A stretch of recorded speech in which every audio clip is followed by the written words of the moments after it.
We're actually last year were the fastest growing economy in the G7. Even BBC Breakfast acknowledges that's not true. The UK's economy has actually experienced the second worst growth among the G7. Record numbers of people on payroll. Well, that may be so, but the latest data from the ONS shows the number of people in paid work is still 600,000 below pre-pandemic levels. The first tax cut we put in place was on people on universal credit. The policy he's talking about only applies to the 40% of people receiving the benefit who are actually in work.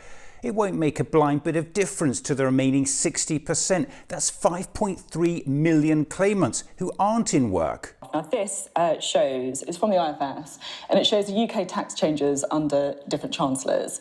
Anything above the line is tax increases, and everything below the line is tax reductions, and red is Labour, blue is Conservative. So you can see you here right at the end, Rishi Sunak. So in 2 years, you've raised taxes the same amount as Gordon Brown did in 10 years. How's that desire for a low-tax economy going? I guess what that chart doesn't show is all the other chancellors, which ones of them had pandemics to deal with. Hang on, you're about to hike taxes to a 70-year high to pay for social care after the Prime Minister stood on the steps of Downing Street in 2019 and said this. We will fix the crisis in social care once and for all with a clear plan we have prepared. A plan which did not involve raising taxes, because he also said this. Read my lips, we will not be raising taxes on income or VAT or national insurance. Or was that just another lie?